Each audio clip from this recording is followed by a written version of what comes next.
দক্ষিণবঙ্গে যেভাবে গরম পড়েছে সেই গরমে আর ঘরে থাকা যাচ্ছে না। এখন একটু পাহাড়ে ঘুরে আসি। আপনারা কি উত্তরবঙ্গে ঘুরতে যাচ্ছেন?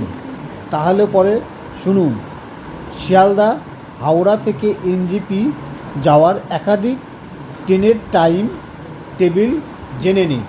শিয়ালদাগামী কাঞ্চনজঙ্ঘা এক্সপ্রেস দুর্ঘটনার জেরে কার্যত বিপর্যস্ত ট্রেন পরিবহন ব্যবস্থা। এই মুহূর্তে স্বাভাবিক সময়ের চেয়ে লেটে চলছে শিয়ালদা হাওড়া গুয়াহাটি লাইনের একাধিক ট্রেন। লিঙ্ক ট্রেনগুলি দেরিতে আসায় ট্রেন ছাড়তেও দেরি হচ্ছে। এই ঘুরতে যাওয়ার সিজনেই বুধবারে শিয়ালদা ও হাওড়া থেকে উত্তরগামী বেশ কিছু ট্রেনের সময় পরিবর্তন করা হয়েছে।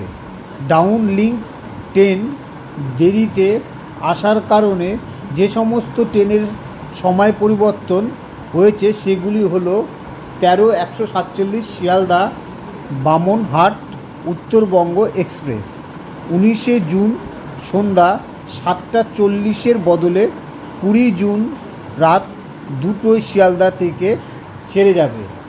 ১৩-১৪৯ শিয়ালদা আলিপুরদুয়ার কাঞ্চনকন্যা এক্সপ্রেস ১৯ জুন রাত ৮টা ৩৫ নয় ২০ জুন রাত ১২টা ১৫ শিয়ালদা থেকে রওনা দেবে। এছাড়াও ১২-৩৭৭ শিয়ালদা নিউ জলপাইগুড়ি আলিপুরদুয়ার পদাতিক এক্সপ্রেস ১৯ জুন রাত ১১টা ২০ পরিবর্তে ২০ জুন রাত ৩টে ৩০ শিয়ালদা থেকে ছাড়বে। একইভাবে ১২-৩৪৫ হাওড়া গুয়াহাটি সরাইঘাট এক্সপ্রেস ১৯ জুন বিকেল ৪টা ৫ পরিবর্তে ২০ জুন ভোর ৫টা হাওড়া থেকে ছাড়বে। এছাড়াও ১২০-৪১ হাওড়া নিউ জলপাইগুড়ি শতাব্দী এক্সপ্রেস ১৯ জুন দুপুর ২:২৫ পরিবর্তে ছাড়তে পারে বিকেল ৫টা ১০ হাওড়া স্টেশন থেকে। ১৩-১৪১ Sealdah new Alipurduar Teesta Torsa express ১৯ June দুপুর ৩টের পরিবর্তে সন্ধ্যা ৭টা ৪০ শিয়ালদা থেকে ছাড়বে। যাত্রীদের অসুবিধার জন্য আগাম দুঃখ প্রকাশ করেছে রেল। সোমবার দার্জিলিং জেলার রাঙাপানি স্টেশনের কাছে এসেই দুর্ঘটনার মুখে পড়ে কাঞ্চনজঙ্ঘা এক্সপ্রেস, কিন্তু সিগন্যাল না পেয়ে পেপার লাইন চলছিল ট্রেনটি। সেই সময় একটি মালগাড়ি এসে সজোরে পিছন থেকে ধাক্কা মারে কাঞ্চনজঙ্ঘা এক্সপ্রেসকে। এই দিনে এই ভয়াবহ দুর্ঘটনায় মৃত্যু কমপক্ষে ১০ জনের।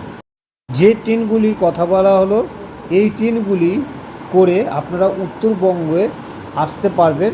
উত্তরবঙ্গে একমাত্র পাহাড়ে দার্জিলিং সিকিম বা আরও পাহাড়ের যেসব জায়গাগুলি আছে সেই সব জায়গাগুলিতেই ঠান্ডা ও আবহাওয়া পাবেন।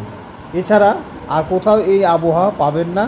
তাই দক্ষিণবঙ্গে এত গরম, বেশিরভাগই পর্যটক সেই জন্যে উত্তরবঙ্গের দিকে ছুটছে।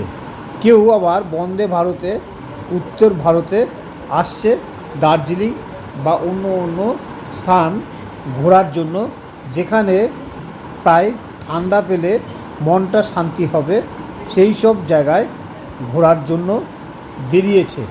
কিন্তু উত্তরবঙ্গে যেহেতু পাহাড় অঞ্চলে ম্যাক্সিমাম বৃষ্টি হচ্ছে, সেই বৃষ্টিতে বিভিন্ন জায়গায় ইতিমধ্যে ধস নেমেছে। তিস্তা নদীর অবস্থা খুব খারাপ পর্যায়ে চলে গেছে। বিভিন্ন জায়গায় রাস্তাঘাট সমেত সব কিছু ভেঙে গিয়েছে। তাই সতর্কভাবে যাতায়াত না করলে পরে বিপদের মুখী হতে হবে পর্যটকদের।